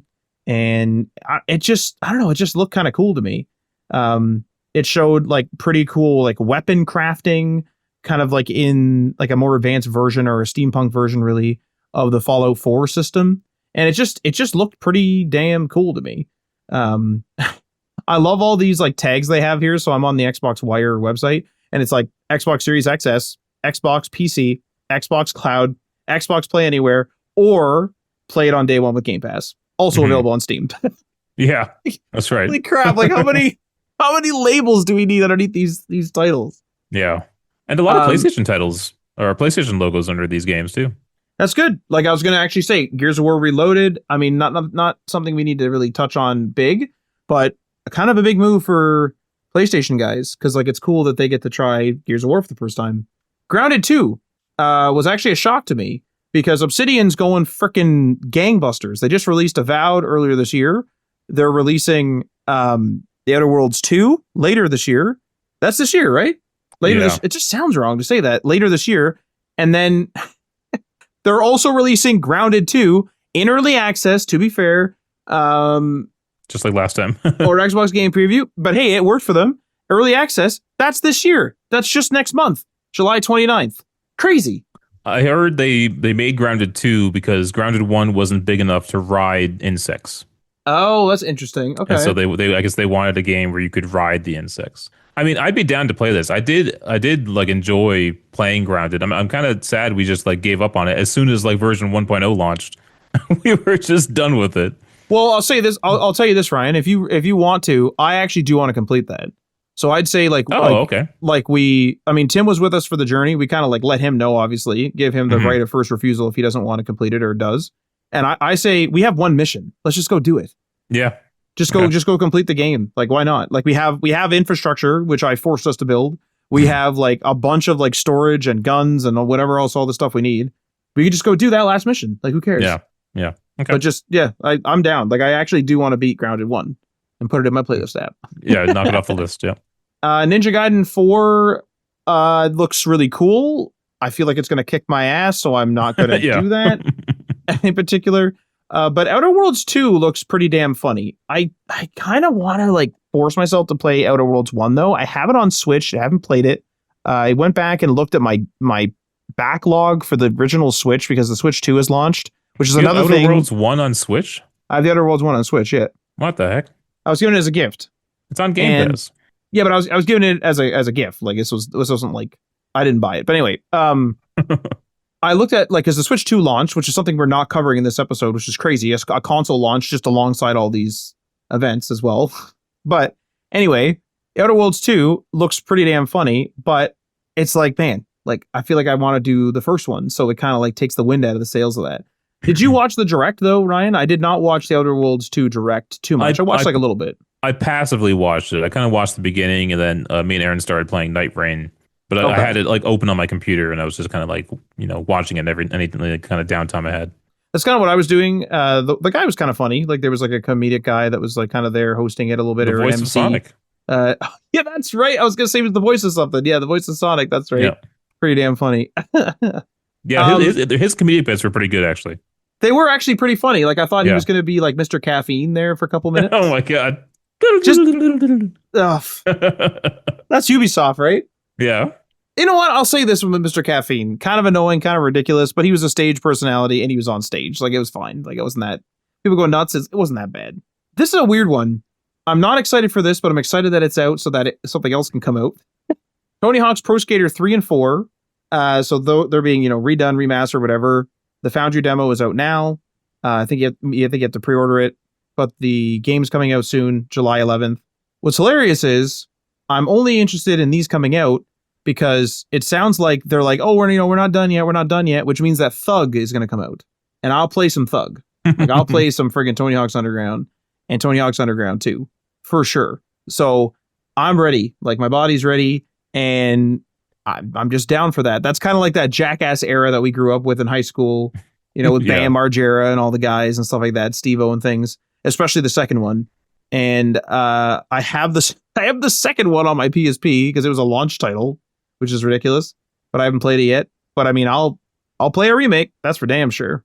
A bunch of other titles, but one of them that really stood out to me is actually because it's Game Freak and it's not a Pokemon game.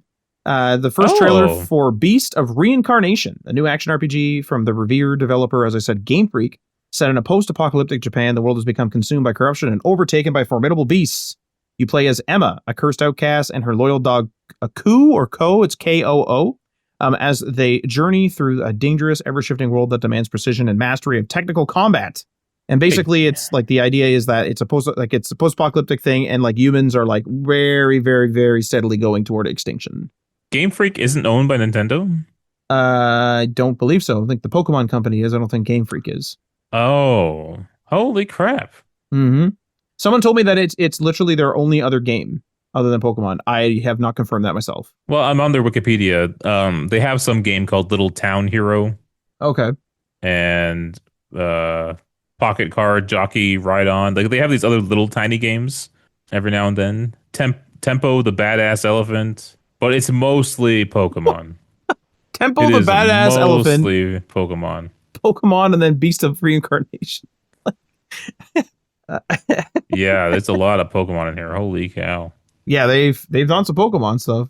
But this game... Oh, they did Mario and Wario back in 1993. Oh, hey. And then the Yoshi game in 1991. Holy crap. Pretty good. But yeah, for them to be making a game for Xbox, that's wild. It's a little bit crazy. I think this game looks sick, and it kind of reminded me just in look and feel to Remnant 2. It isn't Remnant 2, I want to be clear, but it just reminded me of that. So I'm down to this is one of those ones where I'm gonna watch. Let's see how people like it. Let's see what a couple of reviewers say, and then maybe I'll give it a try. One concerning thing here is the frame rate is god awful in this trailer that Xbox themselves posted to their YouTube.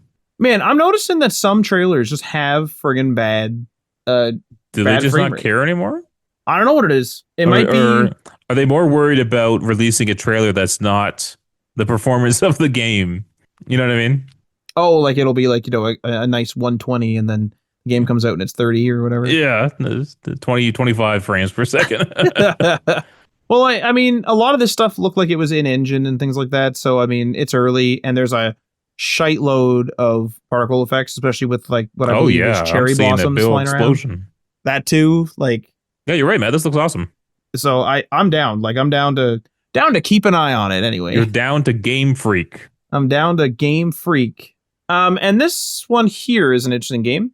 Mudang Two Hearts is a cinematic tactical action adventure arriving in 2026. This game is kind of weird.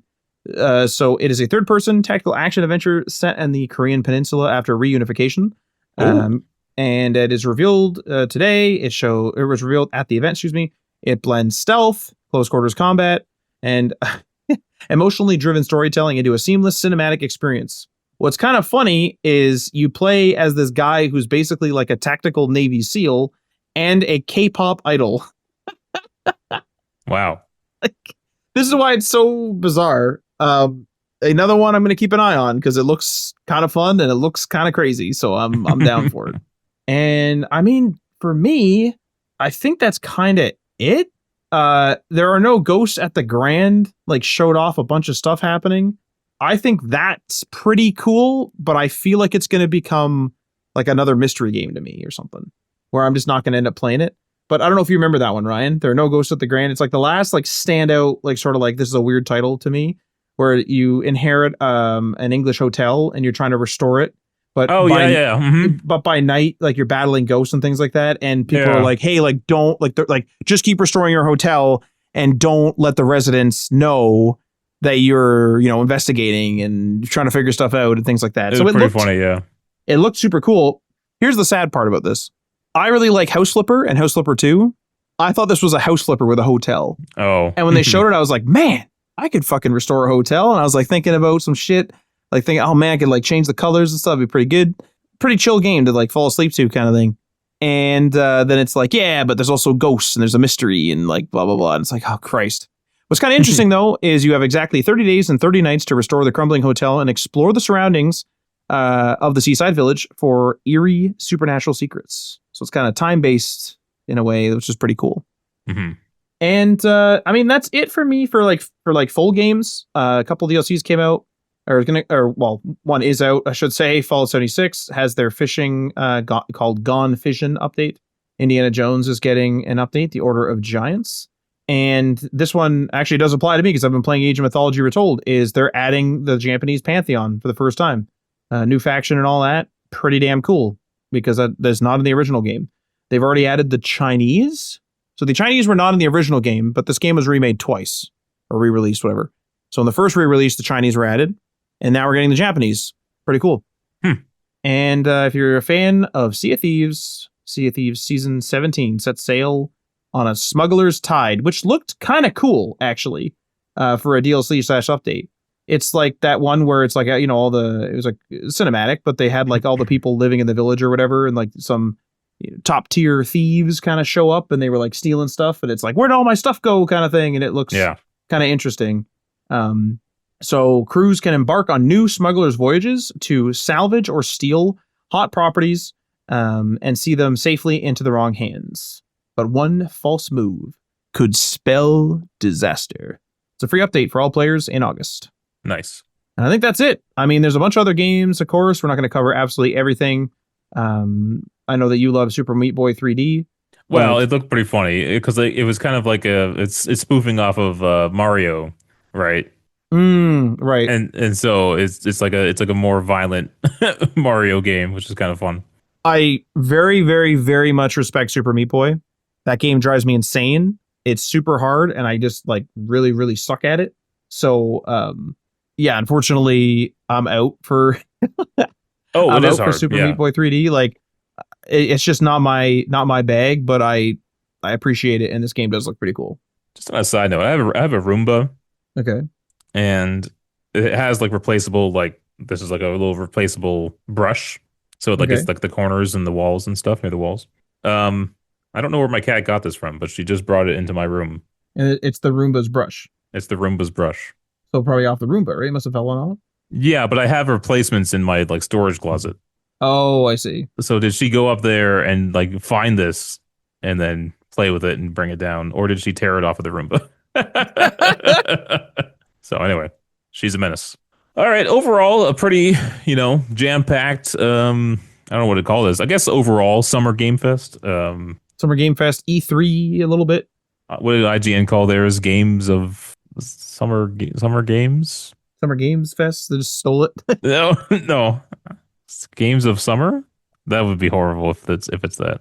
Actually, one thing we should actually briefly talk about, Ryan, is the weird-ass Black Ops 7 trailer. Yeah, that was wild. It was the one more thing at the end of the conference. Summer of Gaming. And IGN Summer Gaming. But yeah, Black Ops 7, they showed off a trailer, kind of like Death Stranding-ish. Pretty weird. It was weird. Not as weird as Death Stranding. I don't know if it was as weird as Death Stranding, but it did not look like Call of Duty. I didn't expect it to be Call of Duty while the trailer was playing. I suspected it to be COD because of how the characters were moving in the cinematic. I was like, okay. And I was like, is this COD or the COD engine or something similar? And I was like, this probably isn't COD. And then it got fucking weird. And then it was COD. It's weird that they're also releasing another Black Ops right away. I don't know if they've done that before. Maybe they have. I was talking to you, Ryan, that like I'm wondering if like Microsoft is trying to like rein this in and trying to make it more of like an update every year rather than like a individual title. I don't know, because obviously some of these games would have already been made or in development. But you mentioned, Ryan, that there's several studios that are making things now, and you don't need that many studios to keep one title alive. So it doesn't really make sense unless they're going to like shutter a studio or two or like combine them and lay people off. Who knows? It's speculation.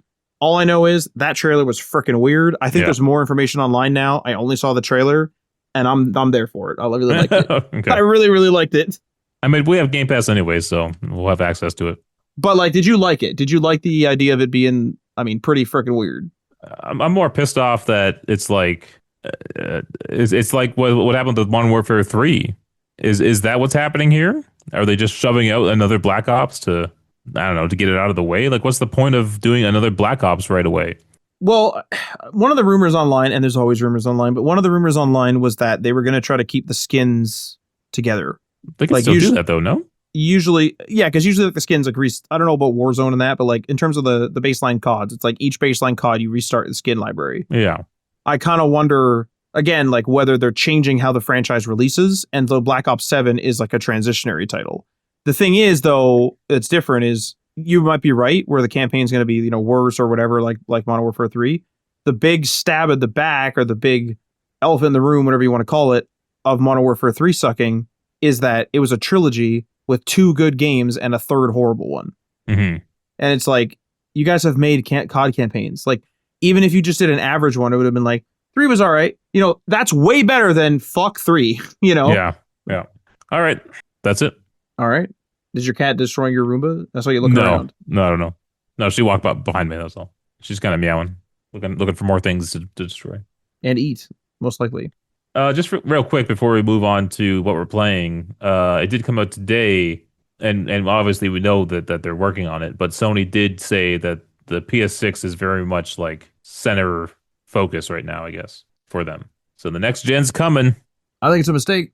I mean, it's still going to be like 3+ years away. If that's true, then it's not as big of a mistake. I think if they're trying to get this next year, if they're trying to get this thing out next year, if they're trying to show it off next year, or even if they're doing, I think 2 years is a mistake. I'll say that. 2 years from now. I think that's a mistake. Yeah. And that'd be 2 years from the PS5 Pro. Correct. Because here's the thing: you just bought, if you're a PS5 Pro user, you just bought a $1,000 Canadian console. Yeah. And then it's like it's only the best PlayStation for 2 years. And it's like only the best by a little bit. You know what I mean? And like, what is the big games this generation? Like, it feels like this generation had less games or something. Well, I feel like I don't know, it's all kind of a blur now. Because like there have been some amazing games this generation, like Baldur's Gate, you know. Oh, no doubt. There's definitely standouts, no doubt. Cyberpunk was definitely a next-gen game. Like, it shouldn't have been on PS4 or Xbox One to begin with. Yeah. You know? So there has been some like pretty foundational games that came out. Oh my god, she's going after the brush again. Man, that Roomba be damned. What? This is a good cat toy. If you want to design a cat toy, I guess make it look like a Roomba brush. That's pretty hilarious. Well, she wants it. Holy cow! But yeah, I do think it's been a good generation. I think if you actually like went back and added up all the great games that have come out, I think one of the problems was that like the PS4 stayed alive for so long after that the transition between generations didn't feel as contrasty. Right. But you were kind of pro that. Like every time, like Aaron and I were very much like, cut the PS4 off, let's move. Like, I want to use, not to be it sounds like I'm being a dick to the PS4 folk, but even some of the games shown off at these presentations are on PS4. Yeah. And it's like, I don't mean to sound like a jerk, but it's like, I want to use my console, like my hardware that I purchased at the maximum that it can do. Mm-hmm. And we're not doing that. Like, it's not the end of the world. I'm sounding super serious, and I'm not that serious, but I would like that. Well, I'm just of the PC and smartphone kind of mentality, where you just buy new hardware and it runs as much of the software as it can based on how powerful it is, right? And so it's like, okay, when you no longer like the performance of your PS4, then you buy a PS5 and you can keep playing your games, you know. So make games for PS4 as long as you want, in my mind, really. I do want them to push the boundaries of like, what's technically possible on the new hardware, but I have no problem with them, keeping games on PS4. But here's I the think thing. So PS6 comes out. Are you expecting the odd game to be on all three? I'm sure it's possible. Maybe it seems less likely because there are very few PS4 games coming out right now. Well, I it's think getting I it's think getting Night less. Rain might have came out on PS4. Yeah. That's the only one I can think of off the top of my head. Xbox One for Black Ops 7, Tony Hawk's Pro Skater 3 and 4, Wow, really? At Fate's End. Some of these That's games we haven't remarkable. covered. Planet of Lana Lana 2. Well, there's a Elder Scrolls Online mentioned, but that's an older game. 76 is obviously from that era. Sea of Thieves from that era. It also mentions PlayStation 4 What on does? the Black Ops 7. That's That's what I well, mean. Is Call of like Duty likes casting a wide net though. I, I feel like a jerk saying to cut somebody off.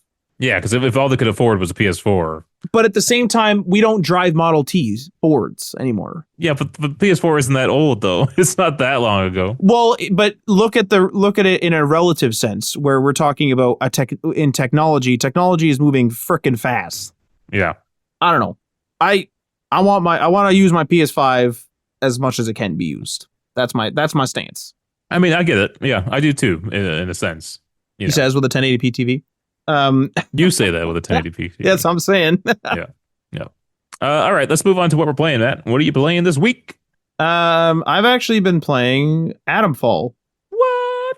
And it's a damn weird game. I was gonna try to like kind of keep going hard in Oblivion, but I'm just kind of keeping it as like a game I do in the background on the side kind of thing because I don't know, it's just really chill. Every time I play it, I'm just like super chilled out and just don't care. It's kind of like a great like chillax at the end of the night kind of game.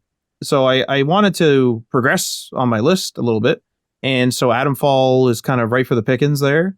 Game is super interesting. So I've been playing it for a couple of weeks now because like we've been away for a couple.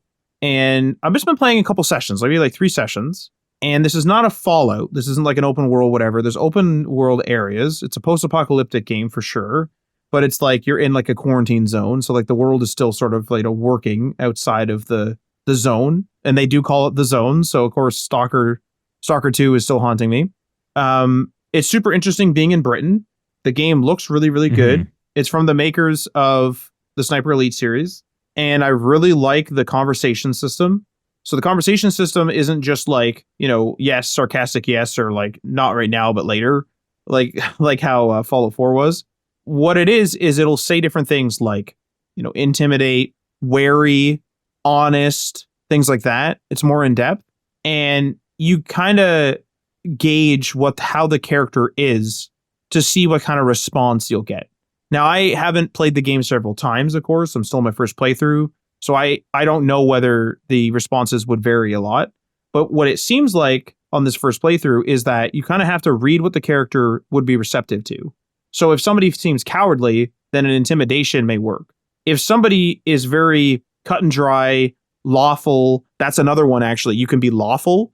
So, for example, there's a military guy from what's called the Protocol. And he's like British military, whatever. And he's very cut and dry. You help me, I'll help you. I'm by the book. Don't do bad things. And so you can literally like kind of be a little patriotic with him. And you can kind of be like lawful and be like, I aim to serve and stuff like that. And he loves that, right? Like he's always like, yeah, like that's what I want, out of someone who isn't a soldier. And he'll even say stuff like, I'm not really supposed to give you things since you're not a part of the protocol. And I can't like bring you in because that's against protocol. But like, you're the, given the circumstances, like you're the closest thing to a soldier, that I could ask for kind of thing and blah, blah, blah. It's really, really cool. What's weird about this game is that it's a mystery game, which I knew it was. So the whole point is you're trying to like get out of this quarantine zone, trying to figure out what the interchange is. You don't really know what's going on because you just woke up from a coma. And how the game works is everything, including side quests, are leads. And I think this is a mistake. So to me, I would think that the main story, which is a mystery, should be leads. Because I really liked it at the beginning. Mm-hmm. Walk out of a bunker, talk to a guy, walk into a building, talk to a guy. And it's like, you're kind of piecing it together. And then in my lead screen, it'll show the various categories. Maybe the category is a certain person or it's a certain faction. or it's a certain location, like a town name.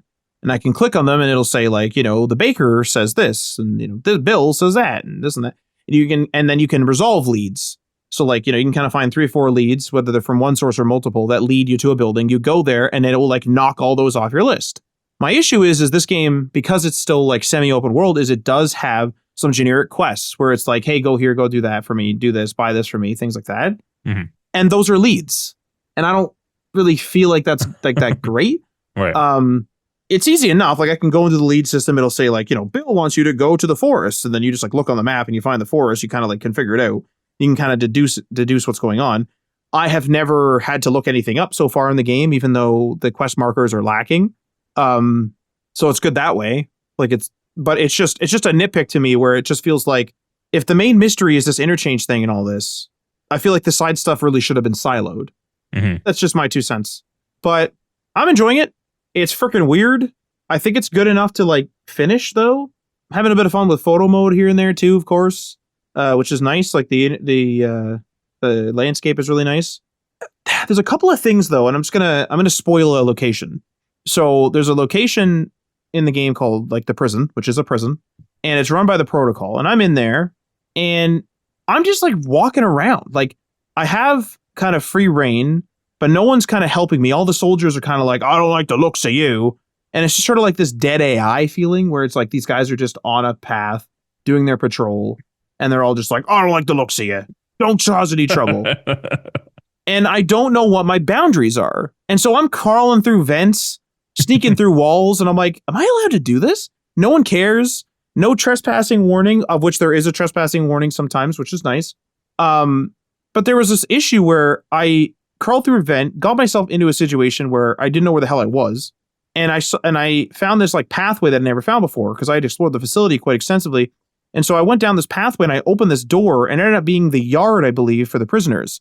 The prisoners then all of a sudden try to run out of the place, but it's a very like single person path. And so they're colliding with me and I'm like kind of jumping out of the way a little bit, kind of janking myself out of the way so the prisoners can pass. The guards are freaking the hell out. They're like, hey, what are you doing over there? And they're like, trying to shoot them and stuff. They're having this huge fight. And I'm like, I'm going to get in trouble for this. I didn't get in trouble. No one gave a crap. What I did get in trouble for, walked over to a guard and saw there was a gun on the wall. So he had like died and there was a gun that had fallen on the wall. Picked up the gun. No one cared. Went over to the guard's body, grabbed something. No one cared. Went over to another guard's body, grabbed something. Guy got pissed off and started following me. He's like, I know who you are. Like, I know what you're doing. And just went like to yellow, but not quite red status. And I'm like, was it stealing? Was all of this stealing? Is it, I'm not really supposed to be here? Like, what the fuck is going on? And it's a bit janky in that way, where it's just sort of like, I feel like this like level of depth of exploration hasn't been thought out fully or something. Cause like they should have been like, hey, that guy let them out. Your pass to this base is revoked. Get out of here. Or they just should have killed me. Right. It's really weird. I also had like, they keep telling me like, don't you be pulling out any weapons. And I've had a weapon out and no one says anything. And I'm like, okay. So are those glitches then? Those like bugs? I don't think they're bugs. I think there's a shallowness to the environment where I'm expecting depth. Okay. That's my opinion anyway. Yeah. But the game's pretty fun so far. I like that there is very limited ammunition. Like it only gives you like 3-4 bullets here or there. I'm starting to get a little bit of an accumulation now because I've been doing a lot of things diplomatically and I haven't really been fighting. But I mean, that's been kind of cool. I think the lack of depth in the environment comes from the fact that the combat system really is just Sniper Elite with a little bit of RPG-ness in there. Like the actual conversations are cool, the leads are cool, and all that stuff I've already described, so I'm not going to go into it again. But it's like this weirdness where it's like when I go to an area where I'm like, I need to get into that house, but that's trespassing, which again, it tells you, thankfully. So I like kind of like creep around, then like I'm in the door, like I open the door and the guard's literally looking right at me, and I'm like, oh shit, and I kind of like dart out. He's like, oh, what are you doing in there? And then just doesn't pursue me, and I'm like, so how bad is trespassing? All right. And it just kind of feels like I'm playing, like I'm sneaking around, the Germans in Sniper Elite, kind of just like creeping around and just being like, oh, they can kind of see me. I'll back up a little bit. It just feels a bit shallow, but I mean, it's their first time doing this. The environment's super cool. The story is super cool so far. There's multiple pathways you can take. I'm taking the military pathway because I'm always the guy that goes like, those guys have resources. You're trying to rebel against them. You're more moral, but I want the guns. So I'm going to go with the gun man. They got the guns. They got the mechs. They have the power. I'm going over there. So, and you can just kind of freeformly do that. Like this lady's like, go get my special tool for me. And like, let me out of here. I'm like, okay. But like, no, there's nothing in the game that's like telling me, short of like verbal conversations, telling me that like, I can just not do that. I just like walked over, grabbed the tool, and I was like, I bet the general would be interested in this. Walked back to the general, and the general was like, good job. I'm like, fuck yeah. Fuck yeah, good job. But yeah, that's mostly about what I've been playing is Adamfall. Did a little bit of Apex this week, and we did a little bit of Fortnite, a little bit of COD, but mostly Adamfall. What about you, Ryan? I've mostly been playing Elden Ring Night Rain. Oh, wow. Which seems to have been pretty popular in terms of sales. I don't know if like a lot of people are still playing or what the drop off is or anything like that. But I think it was like 3.5 million people like were playing it. But yeah, me and Aaron have kind of been playing it. We desperately need a third. It sucks playing without a communication with a third person. We're just getting teamed up with random people. However, they did mention that they apparently overlooked 2-player co-op, which I don't kind of believe them. I don't know how you overlook that and just say, "Oh, our game is for 1 player or 3 players." Like that's very weird to just miss 2-player co-op. Nice. So apparently they are going to try to work on that because it takes like balancing, right? So why they didn't add that in the first place, I don't know. But right now, it would be nice to have a third person. But I do enjoy the game. To call it a battle royale is a bit misleading and silly. Yeah, it's because I don't know if you call the battle royale feature a narrowing map. To me, battle royale is more like you're fighting a bunch of people on a map, and then you slowly get shrunk into a local area. You're not battling people in this game. You're battling a bunch of enemy NPC characters, right? So it's a little different. It's more about working together to overcome challenges rather than just fighting everyone in sight, right? And you're not facing off 100 versus 100 people. And I guess people also say it's like a roguelite, right? Where because every time you go out, you have to start fresh, and that is kind of the case. You start off with a base set of weapons and gear, and you get tossed in to the map, and you have to run around and collect new weapons and get upgrades and level up while you're in the field. So I've been having a good time with it, though. It's fun trying to figure out ways to beat the final bosses and things. I've beaten 2 of the major bosses, and I am stuck on this damn third one, freaking Mothman guy. It's just impossible to kill. So is that the guy from Dark Souls? The final boss I don't know if that's unique to Elden Ring, but in the world, you will discover like bosses from other games. Aaron's been pointing them out to me. Okay. Telling me, oh, that's from like Dark Souls or whatever, or Dark Souls 2 or whatever it is. So Because I remember fighting fun the that big they brought those in. moth in like the first Dark Souls. That's why It could be. It very well could be. I'm not too familiar. I don't memorize all the bosses, right? So it could be. Other than that, still picking away at Oblivion. That's still enjoyable. What the heck was the last thing I just did? Well, I guess I went to what Anvil, you said it was? Yep. And I cleared out the Oblivion Gate there. I did a few quests there.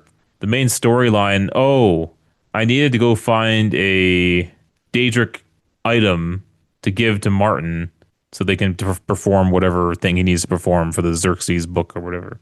So that was the last thing I did. I didn't want to give him my skeleton key, so I looked up like what's a crappy Daedric item I could go get to give him, and so I did that. I think you're pretty far in the game. That can't be possible. I'm going to pull up a mission list here really quick. You giving him a... No, I'm incorrect. Okay. Because I haven't done much of the main story, so it's like if I'm close to ending, that's scary how little there is. Yeah. Like if I only played the main missions, could I beat it this weekend theoretically? Oh Christ, yeah. Really? Okay. Oh, wow. Here's the thing though, is I play Oblivion games if I want to rush them, or Bethesda games way differently. Like I don't talk to anybody. It's like I'm fucking moving. Like I don't. Where do you think you are percentage wise? Oh, I have no idea. I'm like 25 hours into the game. I don't. Just I the don't main know. story though. Like not the whole game. There's a lot in the game. Like 10%. Like that's what I feel like I've only done. Do you want me to tell you or no? Yeah. Yeah, you're approximately 50%. Holy. And the So they reason, really expect you to run around and explore and get a bunch of side quests, eh? oh, because the side quests are the best in Oblivion. No one really likes this. No one really likes the main story.